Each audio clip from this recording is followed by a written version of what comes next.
تو یہ نہ سمجھنا کہ یہ ظالم جو کام کر رہے ہیں اللہ ان سے بے خبر ہے. وہ ان کو اس دن تک مہلت دے رہا ہے جبکہ دہشت کے سبب آنکھیں پھٹی کی پھٹی رہ جائیں گی اور لوگ سر اٹھائے ہوئے میدان قیامت کی طرف دوڑ رہے ہوں گے.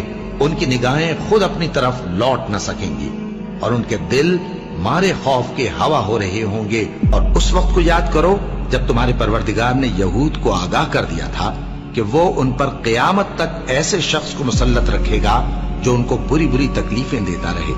بے شک تمہارا پروردگار جلد عذاب کرنے والا ہے اور وہ بخشنے والا مہربان بھی ہے. اب کیا جو لوگ بری بری چالیں چلتے ہیں اس بات سے بے خوف ہیں کہ اللہ ان کو زمین میں دھسا دے یا ایسی طرف سے ان پر عذاب آ جائے جہاں سے ان کو خبر ہی نہ ہو یا ان کو چلتے پھرتے پکڑ لے تو وہ اللہ کو عاجز نہیں کر سکتے یا جب ان کو عذاب کا ڈر پیدا ہو گیا ہو تو ان کو پکڑ لے؟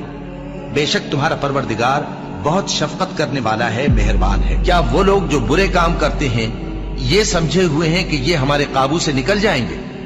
جو فیصلہ یہ کرتے ہیں برا ہے. یہ لوگ اپنی تدبیروں میں لگ رہے ہیں اور میں اپنی تدبیر کر رہا ہوں اور میں ان کو مہلت دیے جاتا ہوں. میری تدبیر بڑی مضبوط ہے. لوگوں اپنے پروردگار سے ڈرو کہ قیامت کا زلزلہ ایک حادثہ عظیم ہے.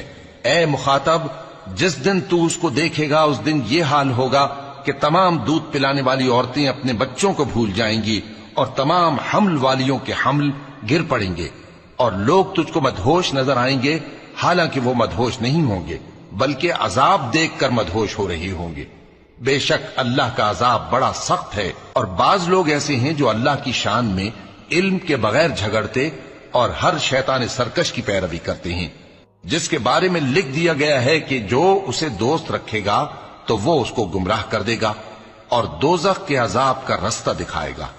اور جب ابراہیم کی اس کے پروردگار نے چند باتوں میں آزمائش کی تو وہ ان میں پورے اترے. فرمایا کہ میں تم کو لوگوں کا پیشوا بناؤں گا. انہوں نے کہا کہ پروردگار میری اولاد میں سے بھی پیشوا بنائیو. فرمایا کہ میرا قول و قرار ظالموں کے لیے نہیں ہوا کرتا. اور جب ہم نے خانہ کعبہ کو لوگوں کے لیے جمع ہونے اور امن پانے کی جگہ مقرر کیا اور حکم دیا کہ جس مقام پر ابراہیم کھڑے ہوتے تھے اس کو نماز کی جگہ بنا لو، اور ابراہیم اور اسماعیل کو حکم بھیجا کہ طواف کرنے والوں اور اعتکاف کرنے والوں اور رکوع کرنے والوں اور سجدہ کرنے والوں کے لیے میرے گھر کو پاک صاف رکھا کرو.